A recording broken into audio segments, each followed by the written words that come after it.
Hey guys, welcome to Future Creatures DTF. I am one half of your host, Jordana, and with me, as always, is my buddy, my good friend, my co-pilot, my not a wingman, but my co-host. I Sam. could be your wingman. Yeah, I could. Totally. I'll be your wingman, Goose or Ace, or I don't remember. I, Hi, how I you doing? I don't really know Top Gun. I know it's from Top Gun, but I don't really know Top Gun. Jordan, you gotta watch Top Gun. Top Gun's cool. I feel like I've seen. Okay, that's a discussion for probably something that we're going to talk about soon. But I am doing great, my friend. I just mowed the lawn. And to anyone listening, I am a lawn mowing girl. I find peace in mowing the lawn. I love it. And for the first of the season, I'm ready for summer. So I had to mow mine earlier, and I hate mowing the lawn. I fucking hate it. It's the worst. My grass grows so fast, and I hate it.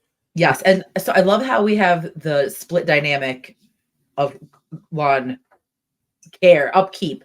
And I'd love to know for everyone listening, like, do you enjoy it, or is this some weird thing for me?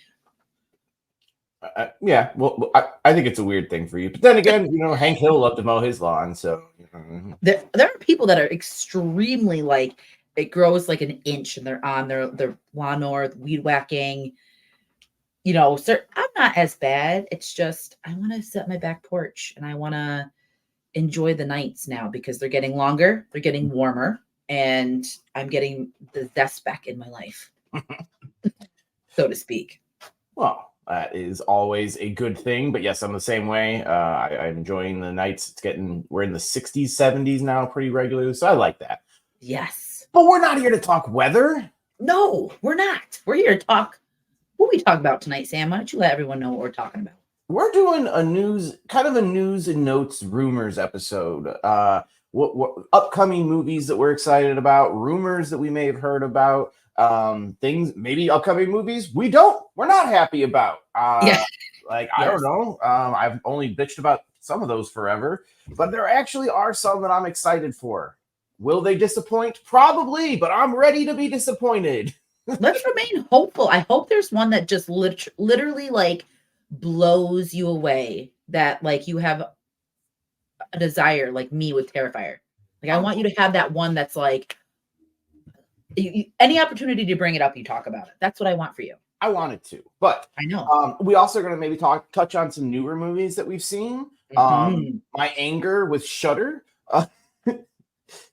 No, you have a bone to pick with Shudder. Night, so I re-upped my Shudder subscription, and so last night I'm like, I'm gonna watch Late Night with the Devil. It's the one movie everyone's telling me is great. You got to watch it. It's the only movie on the service that wouldn't play. Every time I click it, it said there was a problem, and I'm like, let me turn it off, turn it back up. Nope. So I was furious. Then again, I did end up watching Toxic Avenger, which is amazing. So. So that follow-up is fantastic, Chef's Kiss. So kudos to that. But I am literally so bummed you haven't seen it because I wanted to talk to you about it because I got thoughts. I got lots of thoughts on that one. I was ready to. I knew we were doing this today.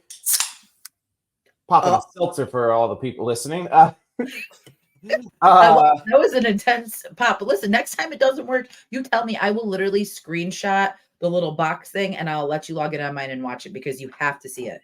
Yeah, I really wanted to, but no. So that's one new movie I won't be able to discuss yet. Maybe by next episode, but okay, let's keep our fingers crossed.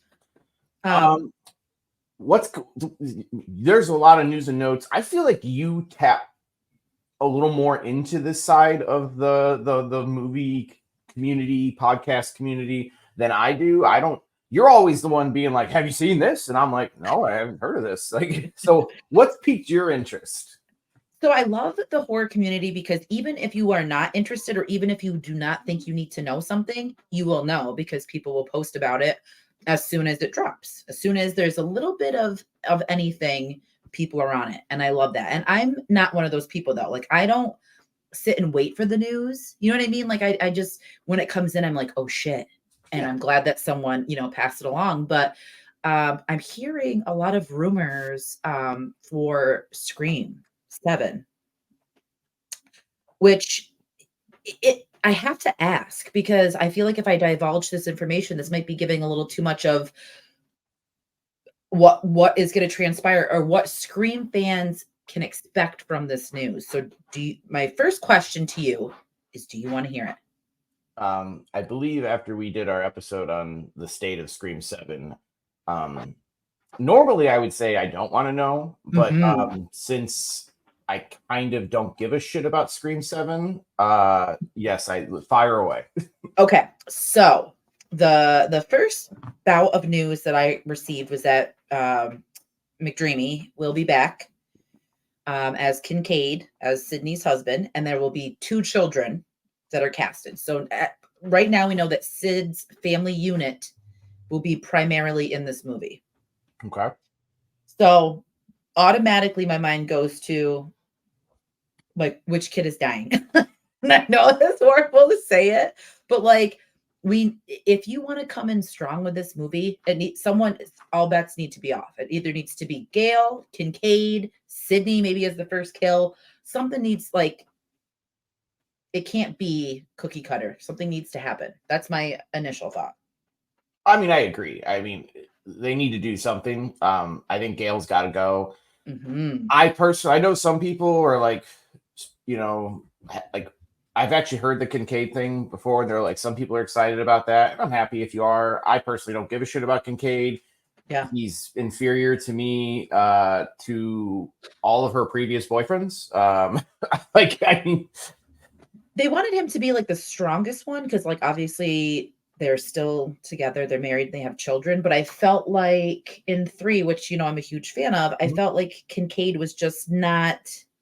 I didn't feel those vibes. I didn't feel the vibes. Like, I would even go as far to say it as I felt more chemistry between Sid and Randy than I did, or even Dewey for that matter, than I did with Kincaid.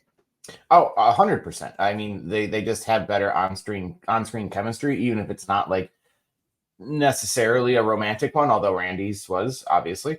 Um, Yes, one-sided romance. but like I'll take even like what's his nuts in two Derek. what Derek, yeah, like Derek, I thought their on-screen chemistry. I just To me he always just felt like an add-on, and like Mhm. fans are like, excited that he's coming back, cool, but doesn't really do anything for me. And if he's the one who gets it, like that's not enough for me. Killing off a character who was in one movie sort of in the background doesn't really do it for me. Like I No. need something major. But that being said, in the last movie they were pussies, and I'm sorry, I shouldn't say that on YouTube. In the last movie they wussed out and Yes. didn't kill anybody. So I think if you're thinking that one of her kids gets it in this movie, you might be. That's a big stretch to go from nobody dies to infanticide. That's what I'm manifesting it, Sam, because I want I want it to be brutal. I want it to be like I just said, and I know it can't happen, but I would love for Sid to be the opening kill and then leave Kincaid and the kids to fend for themselves because he is going to be whatever his storyline is of a cop. I don't know. That would never happen. They wouldn't bring her back and probably give her so much money that they'd kill her off. But that's something that I would want to see. You need to blow my socks off. You need to do something Randy level. You need to do something Dewey level. Like there has to be something to make this, Yeah, you know. you got to, and also to sort of win some of the fans back that you pissed off with everything you did with, you know, what this probably would have been. Now, what about the rumors I've heard that Melissa Barrera is in talks about potentially coming back, or I've heard some talks about that. I don't know, or that she's open to it. I believe she said, or something along those lines. I think I heard that she was open to it, which that's definitely a confliction for me because like if I had to choose, I'd want a Sam story I at would this point. absolutely choose a Sam story over a Sydney story at this point. No disrespect to Sydney, my favorite Exactly. final girl of all time. I just Yes. sort of feel that your story has been completed and doesn't this will just be this will be another four. It'll just be an extra. It will be with that really holds like no merit to Sydney's timeline because it's already kind of like lost in the ether. And I'm not saying this to make this like a solid statement because I know like people will probably yell and scream. And it's just like my way of thinking about the franchise as a whole is that I feel like Sydney's story kind of ended at 3. I feel like 3 was the perfect trilogy, and then kind of like what we got was like newer. Let's test the waters. Let's see who else we can get to be as big as Sid. And like you said, no disrespect to her because she is the epitome of a final girl. She is the best final girl that we have. But I just don't want it to get stale because it's so I don't good. want it to be Jamie Lee Curtis. It's yes, it's almost sad now. Like, it is. Okay, so that's the Melissa Barrera thing. I heard that, but the next piece of information that I have is not that I have like it wasn't sent to me by Carrie Pigeon, but it was said that they're casting nannies that are going to be like in the movie. And immediately I'm just like, why the fuck would you tell us that? Because like I'm already assuming that the nanny's gonna have something to do with this. well, yeah. I mean, also, if you're Sydney, don't have a fucking nanny. How about that? Like, you've dealt with this shit so many times. She should not trust anybody. Like, okay, now for you to just automatically, without skipping a motherfucking beat, say that this is what I have problems with this storyline because you know this nanny's either going to be a victim or they're going to be the killer. There's not like it's not like the nanny's going to be the standout unless it's Sam, which I mean, if at the end of the movie it's revealed to be Sam, I'll come. I can't be any. I'm sorry, I can't be any less graphic than that. It will happen. Then all of the previous issues that I've had on this show for the last, I don't know how long it's been, 6 months, year, whatever it's fucking been, they'll all go in the garbage, and I will have all of my dreams will have come true. Everyone, if you see Sam sitting in the theater for 7, get me one of those Dune buckets. Yeah, he'll be a happy man. But you know what? Like, I don't know how I feel because that's another in my mind. It's like, are they going to have her come back? Are they going to have her be the killer? Is she going to? It's just there's so much, and we don't need to know everything. That's my other complaint. Is we really don't need to know updates on who's being casted for what role. Like, just let us. People will go see this movie. You don't need to do that. Yeah. Like, please. A primary example is Abigail. Yes, which I saw. You saw that, right? I did. And chef's kiss. Ooh. Chef's motherfucking kiss. And I will even go so far as to say if we did not have the reveal spoiled and I would have went in that movie theater and found out that it was like a heist type movie and it was horror. Okay, cool. And this chick, this little ballerina turns into a vampire and kills her. I probably would have done the same as you and come. I had no idea that's what the movie was about. Sam! Well, I'm not worried. Trust me. It wasn't a movie I was like, ooh, but literally the only thing I knew about that movie was that people are saying it's good, and I've seen the poster. Motherfucker. I mean, now's the opportune time to like use your new feature and kick me out of the shot. All right, guys, welcome back to Pretty. I would say welcome back to Pretty Killer Podcast. I'm taking over your other show too. Sam is me. I am Sam. Anyway, just if they would have, if it's just another like. If I was a creative mind and said, we have this awesome storyline, let's not reveal it. Let's surprise people and let's have people feel the way they did back in the 90s when things weren't revealed all the time. Like, you know what I'm saying? Yeah, no, 100%. I mean, we've talked about that before, like that, somewhat of when you can surprise the audience with giving them something that you completely didn't tell them you were going to give. I mean, Scream is a perfect example of that. Everybody went into that movie going, it's a Drew Barrymore movie, and then she's the first one to go, and you're like, yes. Whoa, okay. Like, there is some. I wish movies were more surprising like that. And another great example, a movie that we touched on not too long ago, was From Dusk Till Dawn. Mm-hmm. Yep. And I almost feel like it's parallel in this regard. And it's like, I don't understand where we're going entertainment wise, why we have to show the whole trailer. Like, oh, so speaking of that, so I saw the trailer for Maxine on the big screen in front of Abigail. Mm-hmm. That was awesome to see it on the big screen because I'm actually really excited for it. What? I am. And as much as I, and I don't talk shit about X. I just say I don't really care for it. And I haven't really watched Pearl. You know what I'm saying? Like I don't. And you don't like Mia Goth. I don't, it's just, I've seen so much of her. Like I don't really care for her as an actress in the horror realm. Cause I don't want to say I don't like Mia Goth. I don't know her. And I don't want it to seem like everything that she does, I don't like. I'm not the X factor, if you will, is not for me with her. But Maxine looks stunning, like very bloody, and I love the 80s vibe, and I'm here for it. So okay, so that's surprising to me because I've never heard you really be. I know you're not a fan of the franchise as it stands, and I'm lukewarm on it at best. I really didn't care, so I kind of like just put it out of my mind. I'm like, people are gonna go crazy for it, and that's fine. I really didn't even plan on seeing it, but maybe I'll check the trailer out. Yeah. But here's my issue with that. I was really excited for X because I saw X as a trailer in front of Jackass in the last Jackass movie. And I was like, oh, this movie looks awesome.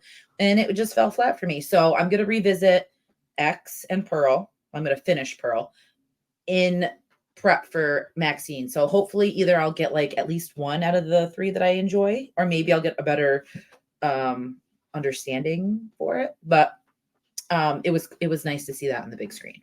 Okay, well, I'll have to see. I just have to say, like, I think X for me is it's okay, but the problem for me is that I thought the concept was so cool that it really fell flat for me when it wasn't very. I don't know, like when I saw the trailer, I remember being like, "Oh, it's cool, and it's gonna be like it's like porno and it's murder and all this stuff," and then like. Then it just turns into old people, and I don't. And that's the thing. I get what it's trying. I understand. I totally get what they're trying to say in this movie. But like you said, it wasn't like, it didn't blow me away. It wasn't groundbreaking for me. I didn't feel like it didn't do much for me. I like the alligator scene. It's the best scene in the movie. The best, exactly. The best. And like, even the kills, like, I just thought it would be a little bit more slasher-esque, and I know a lot of people are going to jump down my throat and be like, you don't know anything about slashers, but it's to each their own. But so leading up to that, though, and before I say anything, because I don't want to ruin any more things for you. Now, you've seen Speak No Evil. No. Okay. But wait. Are you talking about the American remake? No, the original, the international one. Have you watched that one? No, but okay. I think I know what it is, and I'm pretty sure I know what happened. Is this spoilers here? I'm going to ask a question, and if you don't want to know, then skip ahead. Pause it, fast forward. Yes. Is this the one where they meet like a foreign family, and basically the foreign family are serial killers who abduct their children? Yeah. Okay. Yes. Yeah. Yes. So, but the thing is you did not know that watching the original, right? Mm-hmm. Like the premise of it, you don't know if it's supernatural. You don't know if it's. Well, they put it in the trailer for the new one.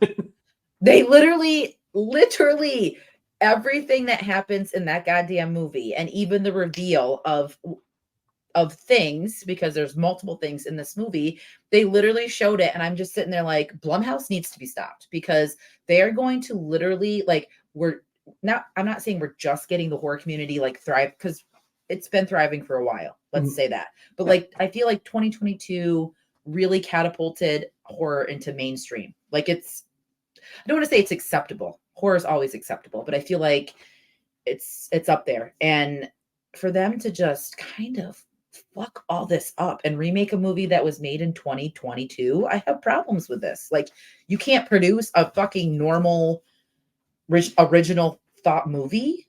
Yeah, like Like, why did this movie doesn't need to exist? thank you. And if it and it's just truthfully, if you're gonna make it, because I get that there are American audiences are fickle, and I can sort of understand being like, well, no, there's certain people who won't watch the foreign one, so Mhm. blah blah blah. But that if you've seen the trailer, now you've seen the movie. Like, And yeah, there's nothing that's gonna really like keep you engaged of what the fuck's going on, because that was a huge selling point for me, because I wanted to know what the hell was going on. Like, the whole movie, like, odd shit happens, and it's so like mastercraft, like the way master class and master crafting of this movie to build the tension, to make the scenes, to make you feel uncomfortable watching it. It really says something. You know what I mean? Like, when you can evoke those emotions out of someone and make, like, I told you, I sat and I stared at the ceiling for 15 minutes. oh yeah, After I watched that movie, I was like, you were affected. yeah, what the fuck? And now they're giving us like the watered down version. So that's my gripes with the movies this weekend. But Abigail, everyone go see it. Especially in the theater, because it's a fun watch on the theater, on the big screen. Okay, all right. I may have to do that because I didn't know anything about it, and now I'm even more intrigued. It's so much, it's a fun one. It's like, comedy is perfect, jump scares, gore, premise, twists. It's just, it's really, it's, and again, I will say this, if they would have saved it for people to find out in the movie theater, I probably would, that would be a solid number one for Oh, me. wow. Okay. Well, now these are high. These are high recommendations. So Yeah. you've sold me. Yes. But like, so then let's talk about we were texting and you said that you watched a couple new movies. So what have you seen? But yeah, and they all sucked. I Oh, watched so sad. Night Swim just hit streaming, and I didn't expect much. It's a movie about a haunted fucking swimming pool, but when I watched it, I was like, it's bad for a movie about a haunted swimming pool. It's not even like a good haunted swimming pool movie. Or like so bad it's good. Yeah, Like just terrible, rubber. just boring. Yeah. It's one of the most generic movies like I've seen in a while. Like a major Hollywood released film. Like the fact that like some of the stuff that like doesn't get a wide release and then this does is pitiful. It blows me away. It literally, and again, Blumhouse, what are you doing? Maybe this is why Blumhouse has to remake other movies because this is the best they can do for an original fucking film. But the thing, like, Blumhouse used to have awesome original ideas. They used to have like, whenever I would see Blumhouse, I'd be like, yeah, this is. Now, as soon as I see it's attached to anything, I'm automatically like, Ugh. fuck. Yeah. Did you watch Imaginary? No, I've heard not good things about it though. Okay, but I watched it, and I don't think it's as bad as everyone says it is. And I, like, you and I were like this when it comes to the masses hating stuff. We like it, vice versa. I actually enjoyed it. My major complaints about it was the casting of the parents, because I just feel like they were so foreign in this movie. But everything else, like visuals, storyline, jump scares, pacing, I thought it was. It's not a long movie, and I thought it was good. I mean, I will definitely give it a shot because the trailer sold me on it. Yeah. Just the one with the teddy bear. I thought that was Mhm. interesting enough. Yeah. And I always I'll give a movie a try. I gave the fucking swimming pool movie a try. Like, I won't give it a second one, but I gave it a try. And I'll give Yeah. the teddy bear movie a try too. He ain't doing another lap in that goddamn pool. That pool, there's gonna be a Snickers bar in it. Jordana, I cannot tell you how stupid this movie is. The movie centers around a dad who's like a former major league baseball player, and like the pool magically heals his fucked up arm. So he's like, yeah, I got my powers back as like a pitcher. And like, it's so Oh my fucking God. dumb. And it's, what's his name? It's Kurt, or it's the Russell guy, right? Kurt Russell's son, Wyatt Russell. I didn't recognize a single person in this movie. I gotta see if it's him, because I have my issues with him. Like I like him in some of the roles he's been in, but other ones I'm like, it's just nepotism because you're Kurt Russell's son. Yeah, well, like when they cast Wyatt Russell, it does say yes. Yeah, so that was him. Okay. Now the other movie I saw, which I think you saw as well, that I wasn't at nowhere near as bad as Night Swim, but I also was like, this is not for me. Mm-hmm. Some people really love it. I was kind of let down by Lisa Frankenstein. So Lisa Frankenstein for me was like it had its moments and I loved Lisa. I loved her style and like her oddness and I liked that, but I just felt kind of bored Exactly. overall because I was especially from who it came from. I was expecting a little bit more pizzazz, I guess you could Who did say. it come from? I actually don't know who made this. It's the girl that did Juno and Oh, it's Robin Diablo Williams' Cody. daughter. But it's Diablo Cody, right? Correct? No, it's Zelda Williams. It's Robin Williams' daughter made it. Oh, written by Diablo Cody and made Yes. and directed by Zelda. Oh, see, now that's a bummer for me because I want to like both those people. And they usually like, I mean, Diablo Cody, I mean, come on now. And to have it be talked about as like the same realm as Jennifer's Body, I was just expecting a little bit more, but it's not that I hated it. I just like I was kind of underwhelmed, but I loved their chemistry. I loved the dead dude and her chemistry. Like I thought it was funny and cute from time to time, but not enough to make it like a staple, and not enough to like make it like not the same effect that Late Night on the Devil had with me because And I can't comment because Shutter sucks. But I don't know. I wasn't like this is awful, but I was just like you said, I was expecting more. Mhm. Now knowing who it came from, I probably would have had my expectations even higher had I Yeah. known that. But Mhm. like ultimately, I was just like, I felt like the movie's tone wasn't right, or at least for me. Like it Mhm. was so goofy and so comedic that I'm like, well, this is this a horror movie? Question mark. Because I don't really think it is. Like it's really more of a comedy. It felt the closest thing it felt to me was like kind of like Idle Hands, Yes. but I Yes. like Idle Hands, so I don't know. I feel like it's like it would be kind of like Juno in a horror sense because like there's all this plot and there's stuff going on and there's parts that were like I don't know. I don't know how to but I know what you're trying to say. It just it didn't pick a lane for me. Like, are you going to be full on funny? Are you going to be a satire? Are you going to be horror satire? Like, where are we at? Yeah. Will I say it was the work? Like I think it would be more on like the top list as of now compared to bottom of the list for me for stuff in 2024. But there's a lot coming out, so that Lisa could be 10 by the end of this year because let's be real, there's some not even like mainstream movies. There's some bangers coming out, independent films that I cannot wait for. Well, speaking of that, I thought we could talk about some upcoming movies that we're either excited about or worried about, or Yes, because there's a few. but yeah. So, did you have any movies in particular that was coming out that you were pretty excited about?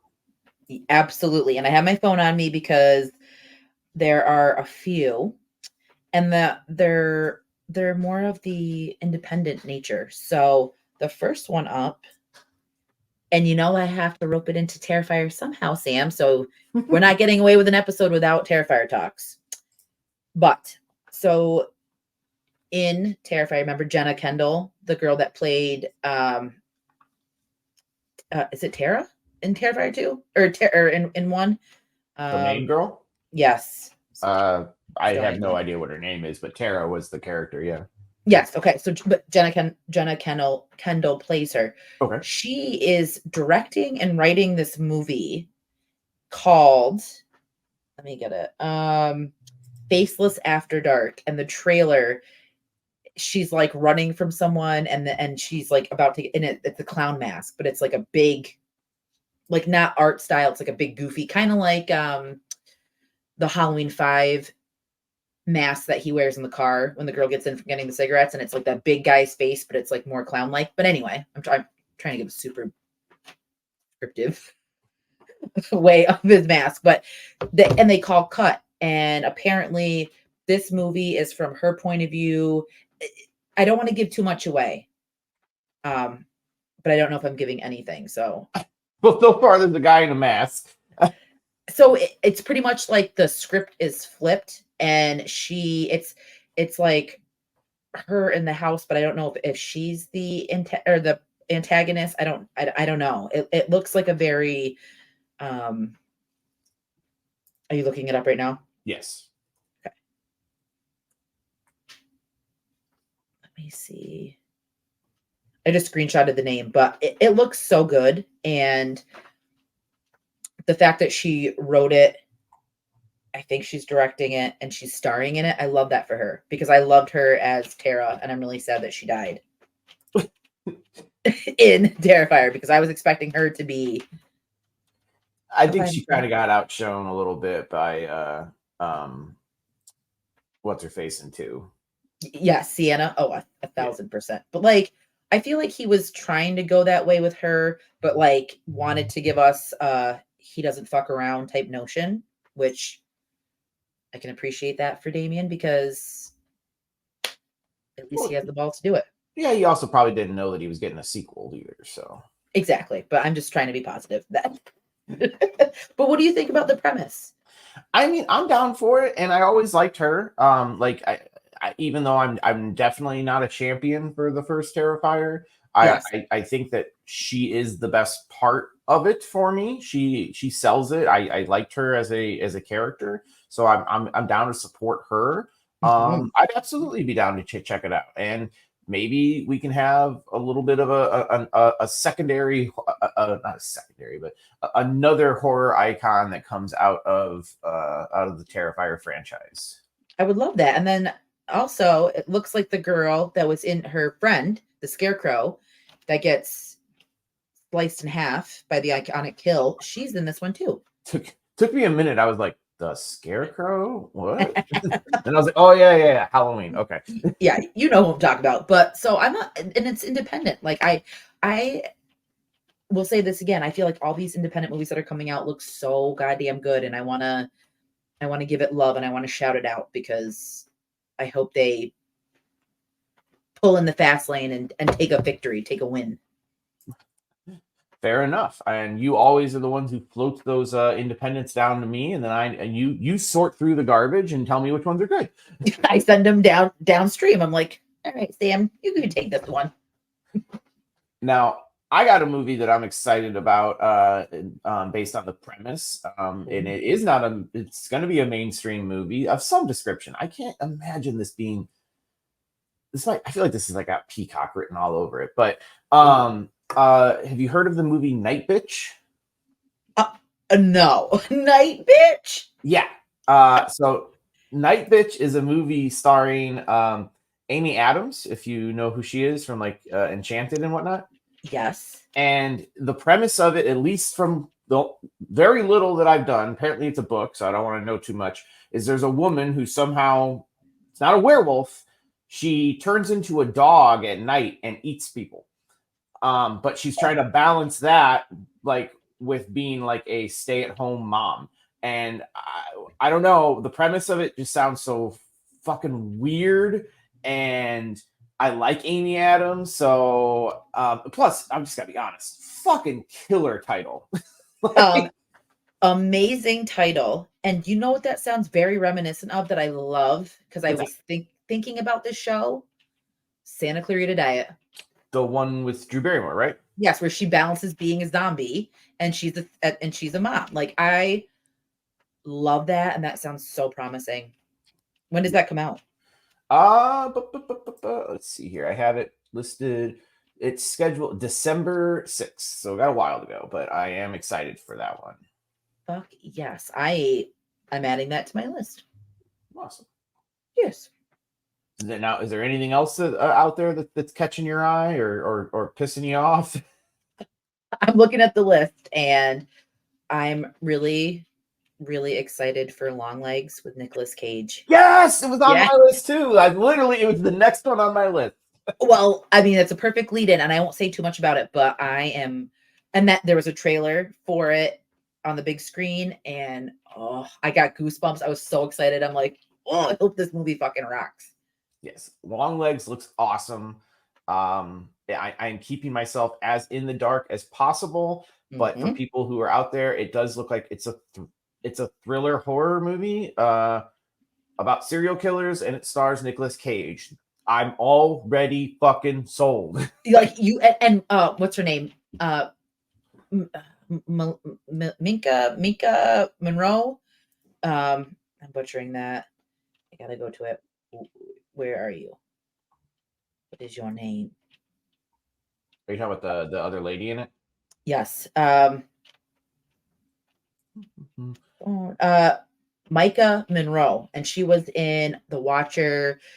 What else was she in? She was in a bunch of stuff, but I love her. I think she's great. She's a Yeah. blonde girl. Oh, I love her. I mean, yeah. I just this is one that I have high hopes for. So I'm hoping this one smashes it out of the park. Me too. And that we'll definitely have to touch on that because that's like one of my highly anticipated of this year. I have a feeling it's going to deliver. So let's be hopeful. But the next one for me is another independent film, and it is in a violent nature. Oh, see, this one I have heard of. Yes, and what do you have you seen the trailer? I have not. I'm not a trailer person, but I have. I have. This is one that's on the radar here. I always have to ask though, just in the small chance that you have seen it, so then I can say something. But it's the point. It's a movie, and it's the point of view of the killer, and it's Canadian. Looks very reminiscent of Friday the 13th, but it looks brutal. It looks fucking good, and any chance to see a slasher on the big screen or on any screen, I'm here for it. I am always sorry. Work just texted me, and I told him to fuck off. Uh, Leave it uh, alone. but yeah, I'm excited for anything. Like I didn't know it had like a Friday the 13th kind of vibe to it, and that makes me even more anticipated for it because I've been really just craving like once I can't. There was a certain movie that we watched Hmm. um that was a camp slasher movie. We'll call it that. Yep. And I have to be vague for reasons. And Hmm. but it made me. I'm like, I've been wanting just like a meat and potatoes kind of camp slasher type thing. And if that's what this is, then I'm all in. This looks very much to what you want, and that's soon. I think it's in like the next coming months, so I hope that delivers because, like you said, I'm ready for just like a back to the roots type slasher movie. I don't care about like a super huge storyline. I just want to have brutality. I want to have good kills. I want to have good shots, and a cohesive. Well, I don't even care about a cohesive story. Just make it entertaining. Yeah, 100%. I mean, I think the closest one was when you recommended me to watch Strangers Pray at Night, and that Hmm. did it for me for the most part. So I'm down for I'm in the mood for I don't want to say generic, but like kind of just straight down the middle. I'm in the mood for a straight down the middle slasher. Okay, so this is a great plug, but I do have another one that I'm excited about, and I don't know if you watched it, but I'm going to plug this because it's actually out now on YouTube. But for people that want like a slasher short 40-minute independent film, Blood Gorge is now available on YouTube, and I am so like I just loved that it was as brutal as it could be. And I feel like I've said this before, if Victor Gabriel had a bigger budget, I think he could have been, I think this could be pretty big because I think I like where he's going. I like his ideas. I like his style. I love the nods to the 80s. But if you want something just to kind of occupy your mind for 40 minutes, Blood Gorge is on YouTube. I thought Blood Gorge was fun for 40 minutes, and like you said, got what he could out of it, I think, and ultimately I had fun with it. And yeah, it's a director I had never heard of before, or a filmmaker, and I'm excited. He's now on my radar, I'll say. So I will also give my rec a plug for that as well, because I do think that is a promising filmmaker right there. Absolutely. Like, this is what he's giving us on his own accord, and like what he could do. I can't wait for more from him. And then there is more, because there's a movie called Cruel, and it's part of it, and that's coming out soon too. And the poster, like his design for posters, like the Blood Gorge poster is chef's kiss. And then if you look at the poster for Cruel, it's just like a rotting skull, and it just says Cruel, but it's like kind of like zombie. You know how it's like zombie, and it's like a straight on and then just zombie underneath it. Like it does something to my soul. I love when I see good promo. I love when I see good posters, great imaging. Like, it gets me excited. You were the one who recommended it to his first movie to me, so I would also be willing to watch Cruel as well. Yes, I know. Oh, I'm sorry. No, you go right ahead, friend. No. I know that you can appreciate independent movies, people at least giving a fuck about what they're making and putting some sort of heart and soul and originality in it. So I know you appreciate it. So whenever I, stumble upon these or anything happens, I pass it along to you. But that's all I was going to say.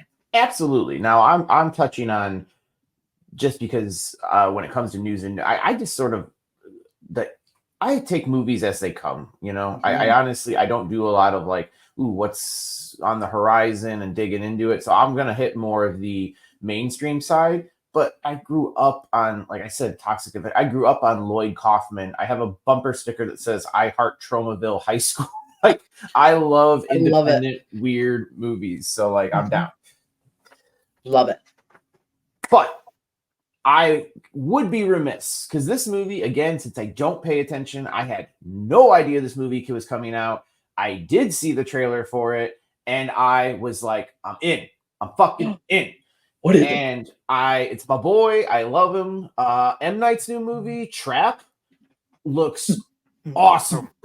When I saw Josh Hartnett back on the screen, I was like, fuck yeah. And then when I found out it was a M. Night movie and the premise, I'm like, okay. The premise is so, like, when I heard it, I'm like, oh wow, like, you can still make a unique movie. Like, granted, I haven't seen it. I don't know if it's going to be successful or not, but the idea that I was like, I've never heard of something like this before. And I love that I just, again, we sing his praises on our show. I mean, yes, there are misses by M. Night, but I love that man's mind, and I love what he thinks outside of the box and makes a movie, or attempts to make one. Let's say that, because there are people that don't have an original thought in their melon, and then it shows with their movies. Just saying. But I am excited for that one. And I'm excited because this is an M. Night original, which he hasn't made an original one since Glass, like that he wrote. Like, Old was based off of a comic. Knock at the Cabin was a novel. This is 100% his again. And I am in for it. And if you don't know the premise, because not everyone out there watches trailers, and the trailer doesn't give you much, and I love it because it just gives you enough. Yes. At least what is presented, because it's M. Night, so you never know what the hell's going to happen. It's presented as Josh Hartnett is a serial killer who the police have always been trying to catch, and he takes his daughter to a Lady Gaga like pop star. I believe her name was Lady Raven in the trailer. But he realizes once he's there that the whole thing is a setup by the police to trap him, and that's it. And I'm like, that's all I need. Just like that's all I needed. And I was like, you hook, line, and sinker. You got me. Gold. Like, we are already gonna buy tickets just off of that. Yeah. And the fact that, again, I'll say this: the fact that Josh Hartnett is back on the big screen, like Zeke, John Tate. Like, I have. It's been a minute since we've seen him, and I'm really excited. I don't remember the last like mainstream thing I saw him in. I feel like 30 Days a Night was like That's like so long ago. I know. And I'm sure he's been in like some sort of something to stay relevant. Oh, he was in Oppenheimer. Oh, So yeah. I guess, he's been doing some stuff. But actually, I will say, looking at his IMDb here, after Oppenheimer, Mhm. I don't personally recognize a movie of his I know. until 2007, 30 Days of Night. Everything else are all these movies that I've never heard of before. So the fact that we could have a resurgence of Josh Hartnett in a horror type movie, but he's not good in it, meaning like the bad guy. Yeah. I'm here for it. So now too, I'm gonna piggyback off of your highly anticipated one, and I'm gonna go with The Watchers by M. Night's daughter, Aishana Night Shyamalan. Oh, I think either you told me about this or I heard something about this in passing. Like I don't know much about this, but I did recall, I think you might have told me that his daughter was making a movie finally or something. Yes, and the star is Dakota Fanning, which What's she been? I know exactly, but I'm so happy that they're bringing these actors and actresses back because I really like Dakota Fanning. I do too. And then Sally from Texas Chainsaw 2022. Oh, She's in it. wonderful. I know. I'm like just hearing people being like, I ain't watching it because Sally's in it, but it looks really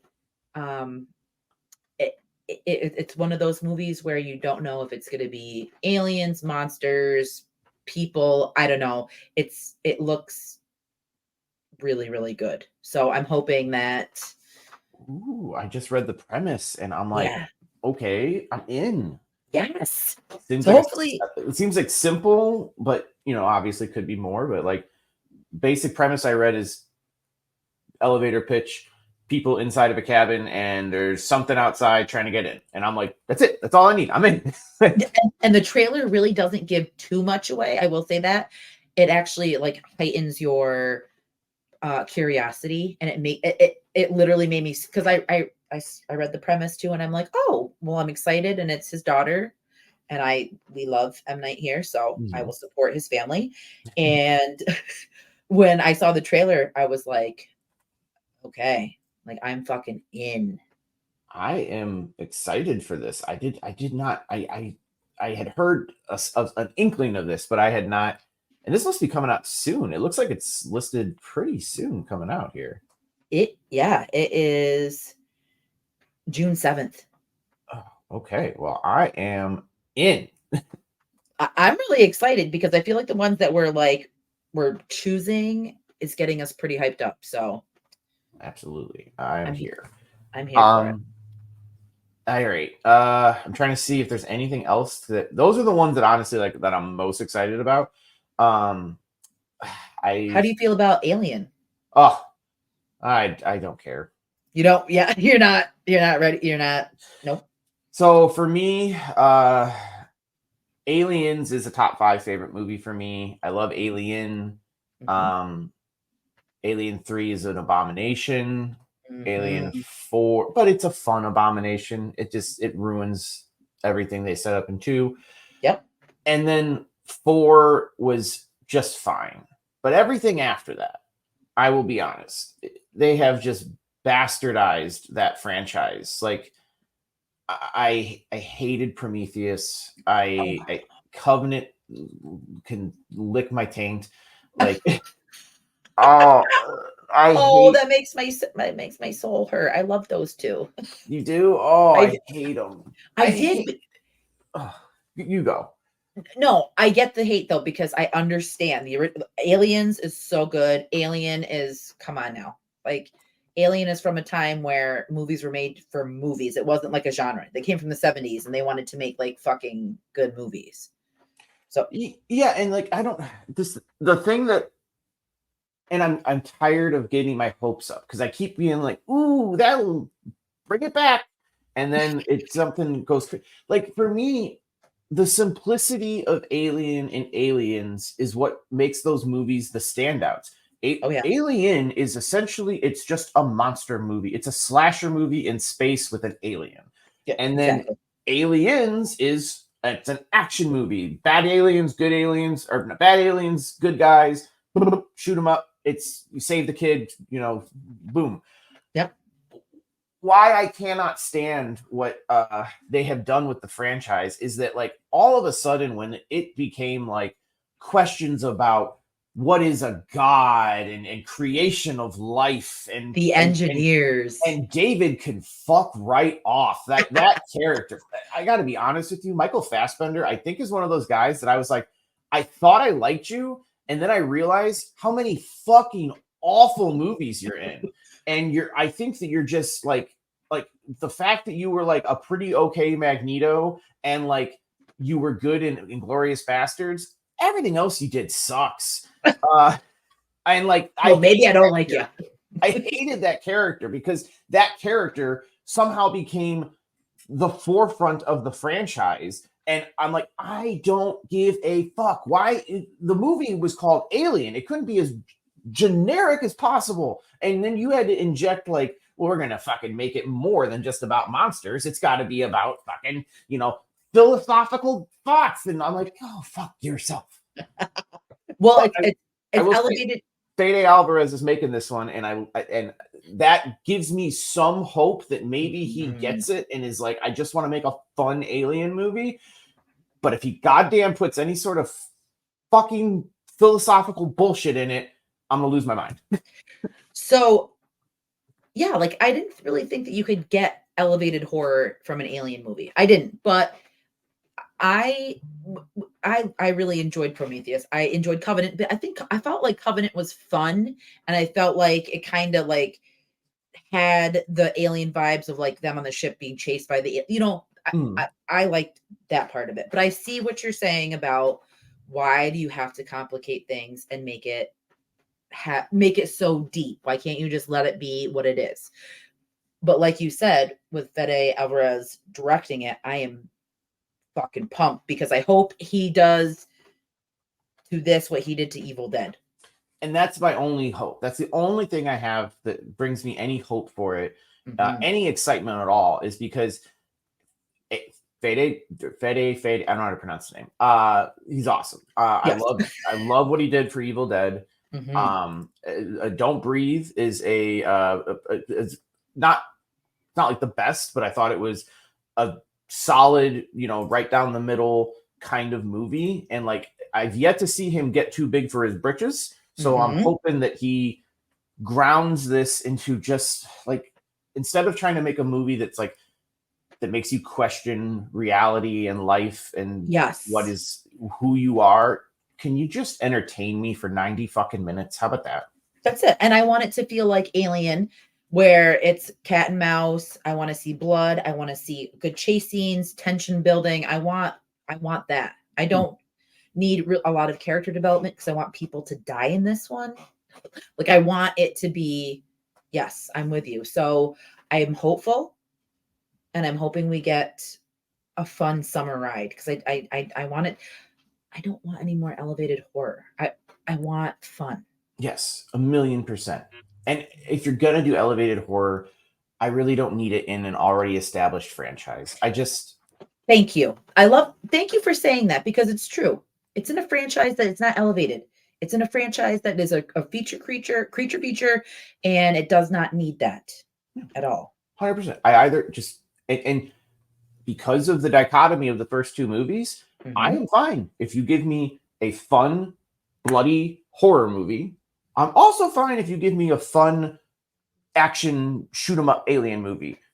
But I don't really need anything beyond that personally. So no, I'm right there with you, but I'm hoping that's one of the more bigger mainstream movies that I'm excited for. So yeah, so we will see when it comes out, and that's coming out in like I think July. I think they said. I think that's going to be one of the big summer ones, I believe. Yes, so hopeful for that. But I have another one.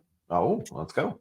And I'm connecting it to, you know, my most highly anticipated of this year, which everyone should know what it is. Don't say it, but everyone should know what it is. I want you all to think right now of what I'm most excited to see. But I'm excited for Stream, and that is directed by Michael Levy, who was the producer of Terrifier. Yeah. So this is the one I had not. This was a movie I felt like I didn't hear anything about, and then like 2 days ago, everybody was talking about it. like all of a sudden, it was just like it was the movie that I saw like people posting about and talking about, and yeah. Well, I just so everyone too knows to timestamp it because it wasn't like, and I'm not saying people are hopping on the bandwagon, but I was excited for this. I think last year when they announced it, because I just think that Fuzz on the Lens production, I don't need to explain it. I love what they did with Terrifier 2. I'm excited to see what they're doing with Terrifier 3. And this cast is stacked. Are you reading who's in it? I'm reading. Well, I see Dee Wallace. I love Dee Wallace. Danielle Harris. Jeffrey Combs. Oh, Yep. shit. I love Jeffrey Combs. Felissa Rose. Melissa. David Sheridan. Okay. Tony Todd. You know Dave Sheridan. You know who Dave Sheridan is, right? I do. Officer Doofy. But like, okay, you put Howard Thornton. Yeah, I didn't see that. Yes, you put all these fucking Candyman, Angela. You put all these horror icons. Reanimator. Like this is going to be. I'm stoked for this one. I'm really really hopeful. It looks like the shots, what I've seen, look good. I'm rooting for these guys, so I'm hoping that this one's. I'm rooting for it too. The synopsis sounds like it could be a lot of fun. It kind of gives me No Vacancy type vibes a little bit. Yes. But knowing these guys, I'm going to assume it's probably going to be a little more intense than that.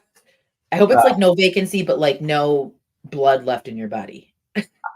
I hope it's brutal. Guys got to know what the expectation is. I think they know what their audience wants. What the people want, so you better fucking keep giving it to them. I swear to God. Yes.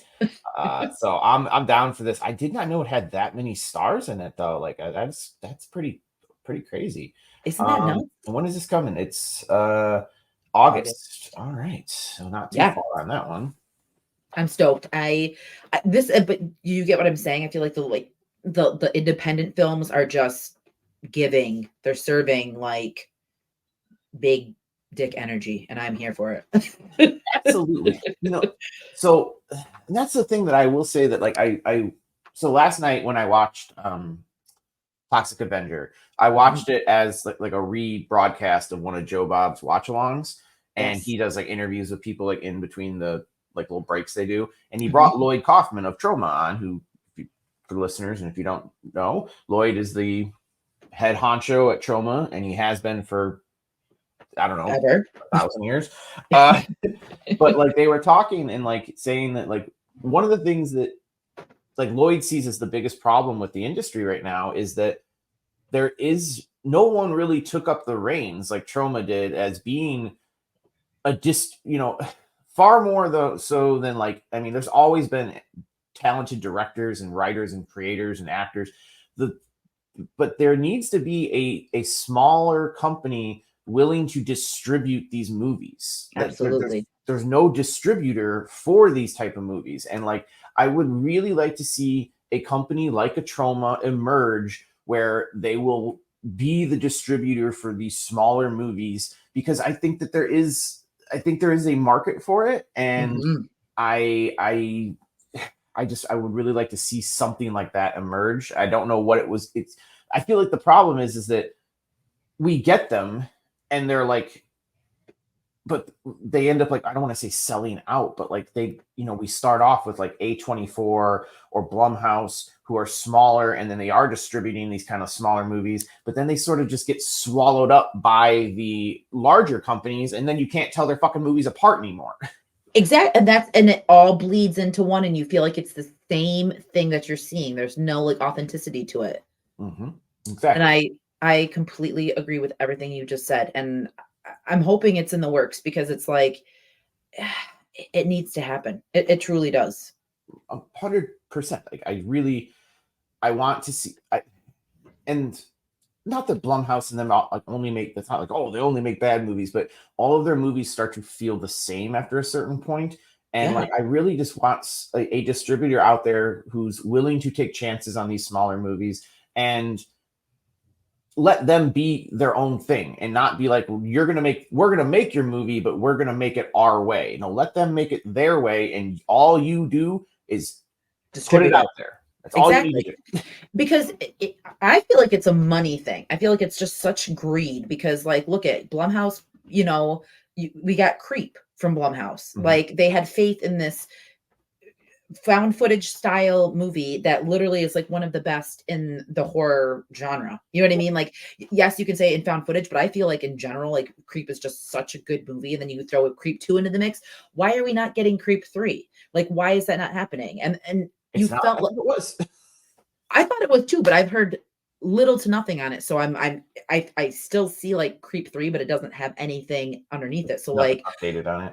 why are you pumping money into a haunted swimming pool that gives back this baseball player's fucking arm power when you could be giving us Joseph slash Aaron slash Peach Fuzz and giving us another installment of Creep where we know it's gonna slap. So it just needs to happen. 1,000,000%. I couldn't agree more. Yes. But for me, like I think that the other one that I'm really excited about is Cuckoo. And Cuckoo. I've not heard of this. Cuckoo, oh, Oh boy! Oh. okay. That But reaction. I like. Oh. because I wanted to read it, but don't because the trailer, because now that I've seen the trailer, I felt like it's given away Cuckoo. more than I wanted to see. But How the the fuck do you spell cuckoo? I know that I was like, wait a second, hold on, I'll find it for you. Oh wait. I got it. I got it. All right. Cuckoo movie. The trailer was good, but then I felt like there was some shots that could have been out of there because I felt like it ruined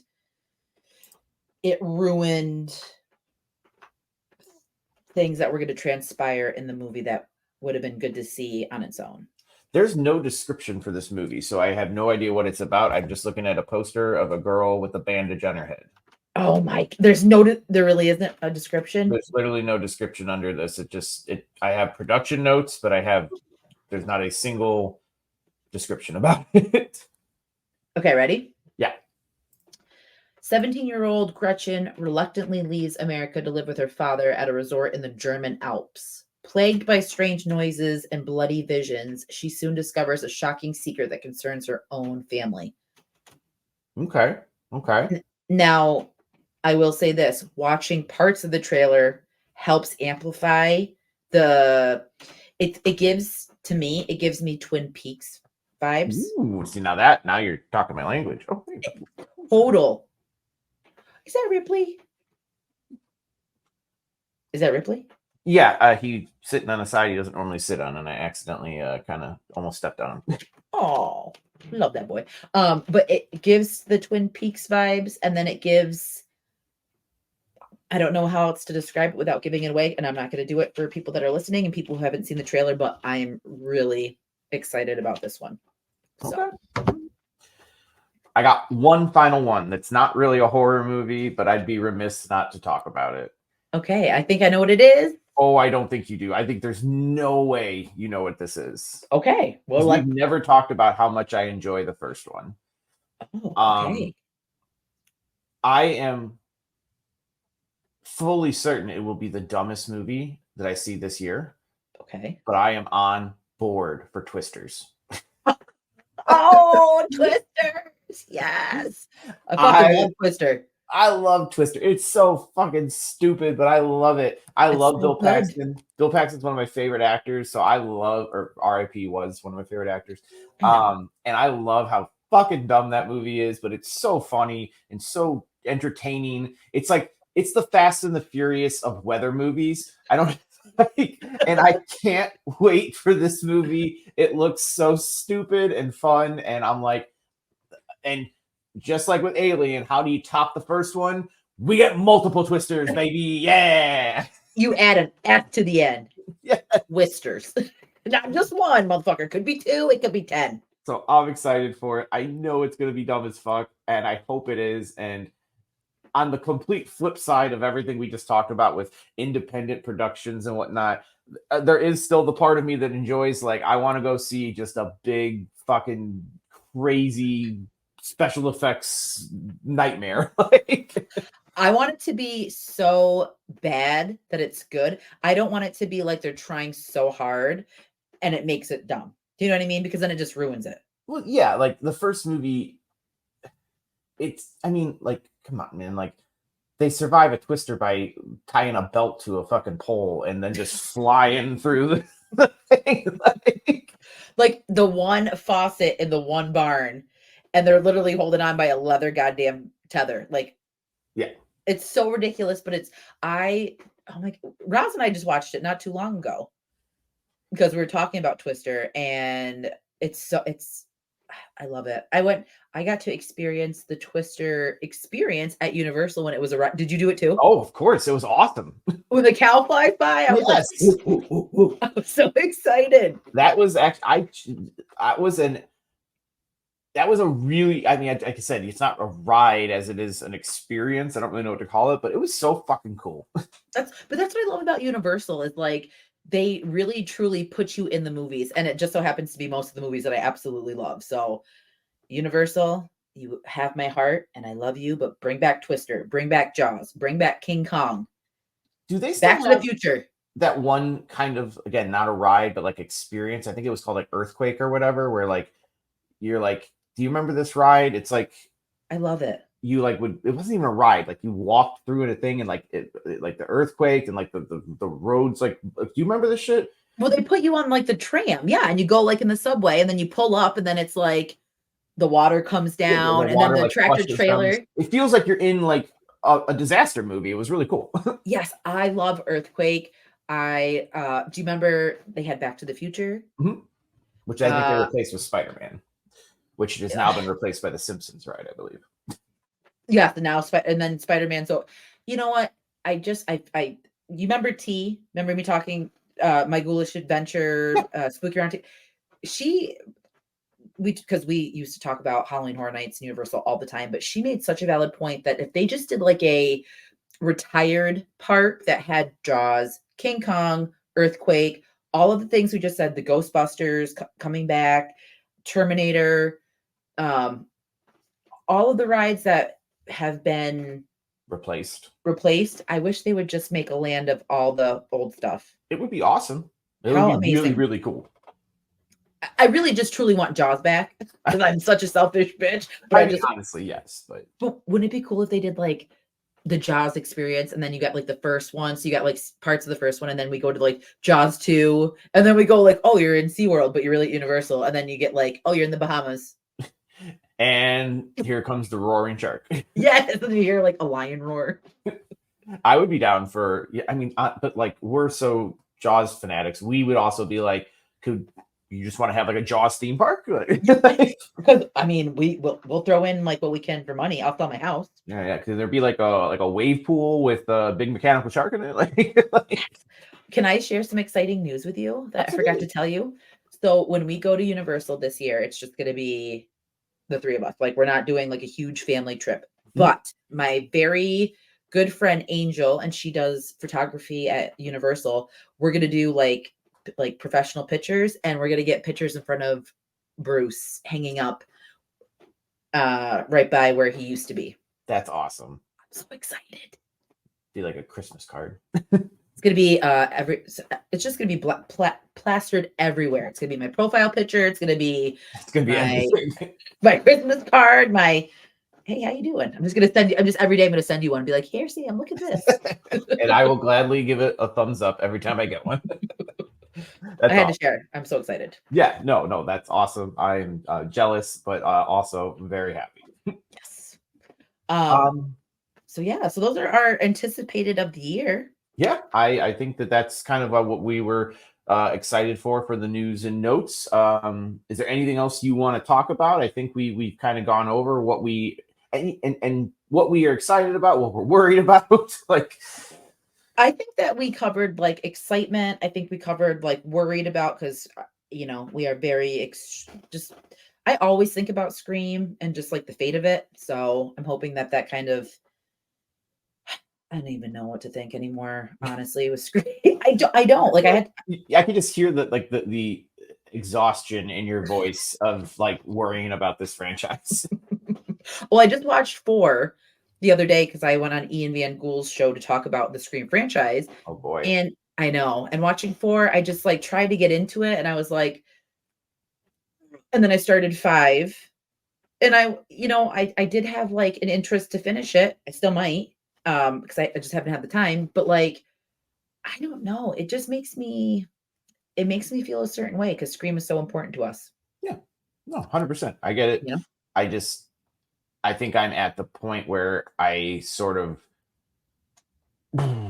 I personally I think particularly once we did like an hour long 2 hour long episode on the state of Scream, I sort of like I'm also okay with just walking away from the franchise forever. Like Same. and that's so crazy to me because I was so into 5 and 6 and like I was so excited for the future of the franchise. And now because of all the bullshit, I just sort of am like, if 7 comes out and it flops and it's done, I honestly wouldn't be that sad. And that's the exact you said it spot on. That's exactly how I'm gonna be. And like again, I'm ready to cut ties because we're not gonna get the explanation of the end of what was gonna happen at 6. And oh, that's what I wanted to tell you too, was and Ian told me this because he heard the rumor that 7 was supposed to start with a computer screen and Gail sitting there because everything that happened was just fiction. It was part of a book. And that's how they were going to open the new movie. I would light my seat on fire in protest of how stupid that would be.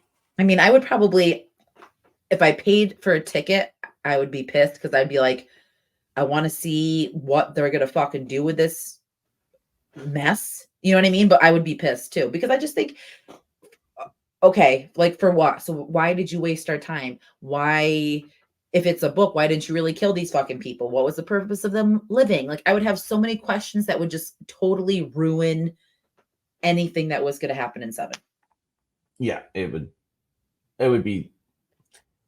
I would hope that they would be. I would hope that they'd be smarter than to do that because that just.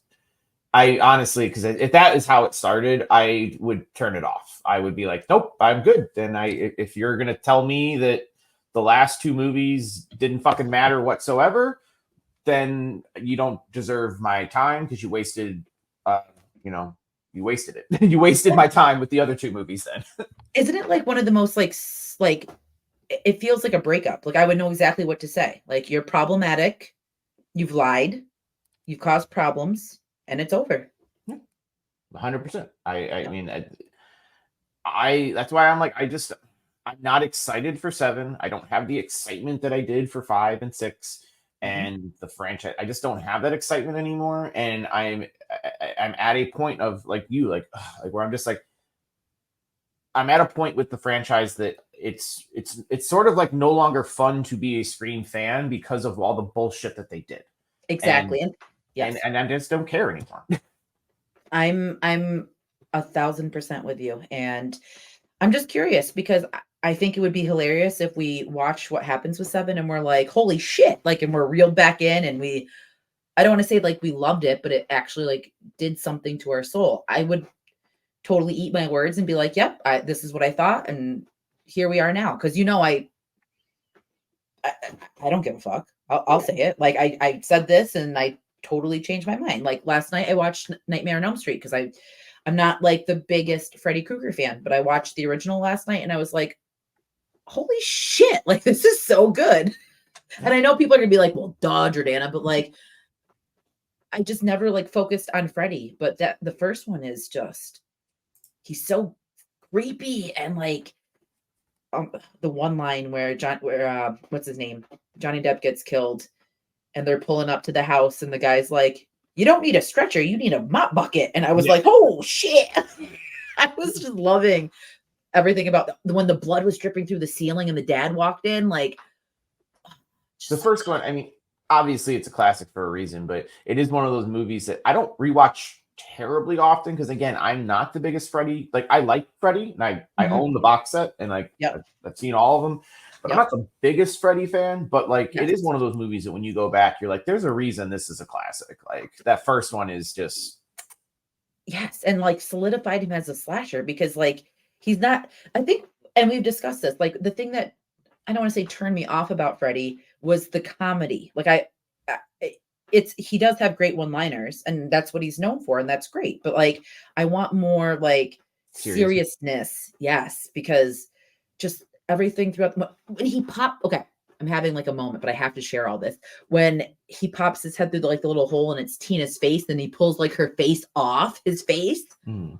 I just I love it. It's so it feels like so reminiscent of like a Texas Chainsaw nod, and then like then as I'm watching it, and I mean I was also severely high watching it, so I I'm like talking to myself, but Greg's sleeping, and he's like, "What?" And I'm like, "Oh, do you hear what the cop just said? All these fucking adults, they're assholes." I'm like having a conversation with myself, but like seeing the guy from Scream, the officer that was in the officer in this one, and just seeing all the nods from like Scream, the parallels, obviously because it's West, but having that and focusing on that, a heightened focus because obviously I was extremely high.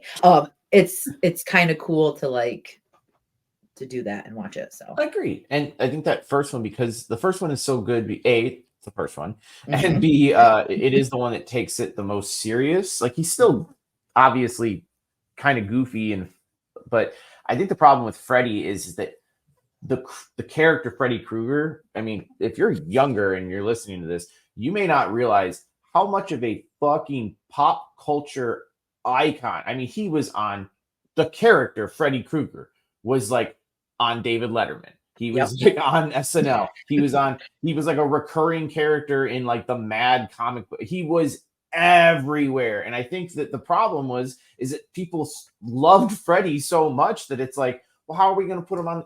We're going to put him in a movie, and what can we do to make people hate him? We can't make people hate him because they love him. So like, exactly. And like even with him being like what he is, because again, like I hyper focused on they just said that he's a kid killer. He takes him down to the basement and whatever. So they don't allude to anything, but like obviously we know what they're trying to say.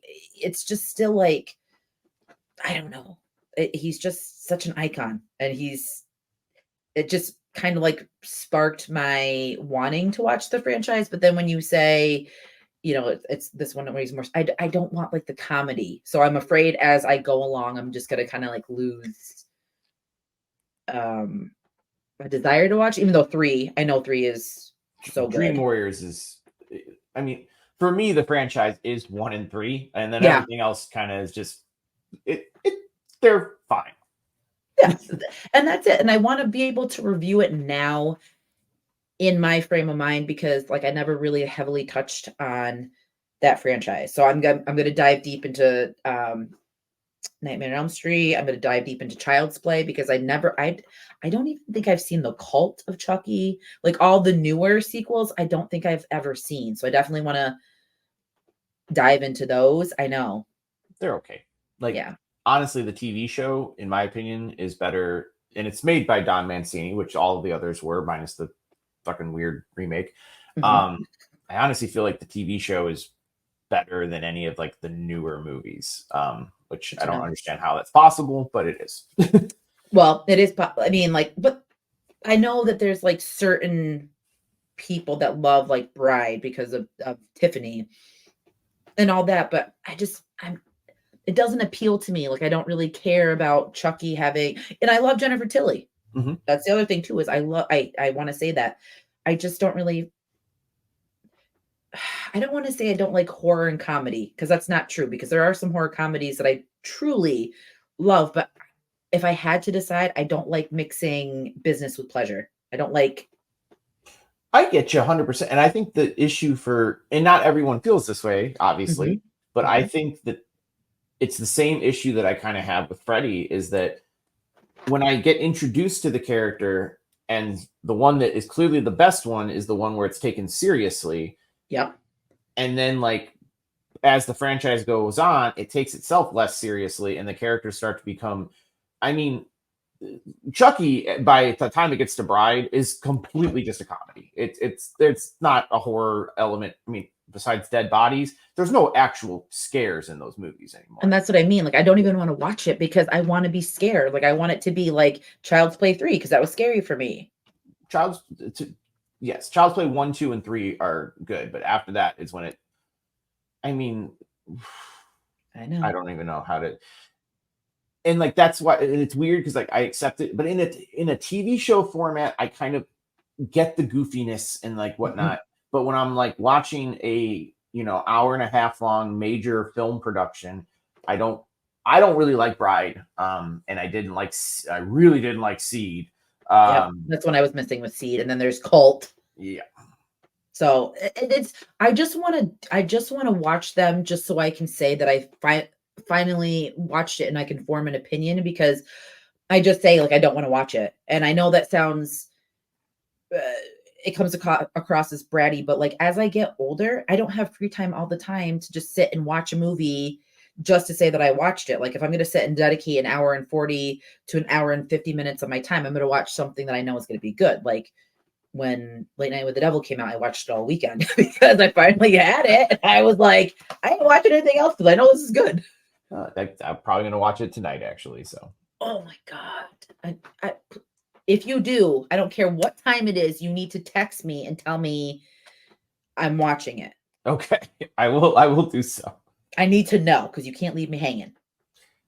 Well, speaking of leaving them hanging, do you want to hang it up for this episode? I think we've kind of touched on everything we were excited about, news and notes, and as per the title of the show, we went on a nice little tangent there on the end. If you want to, got to hear Yes. about some of our thoughts on classic 80s and 90s slashers and how they've destroyed them. Yes, because we fucking know they did. But yes, this was fun. Our next episode, we are going to be doing something that has to do with something that you learn at a pretty young age. And we're just going to leave it at ABC. ABC. ABC. And we'll be seeing you next week. Yes. Oh, that was cheesy. All right. I Bye. love it. Bye, guys. So, Jordan, do you want to do the second episode now, or do you want to do that next week? Because I know you got the early rise tomorrow. Let's do it. I'm going to do it with you on the phone. Can you do next Monday? Oh, let me pull up my schedule. Okay. Because my tooth is twanging. Gotcha. I hate teeth.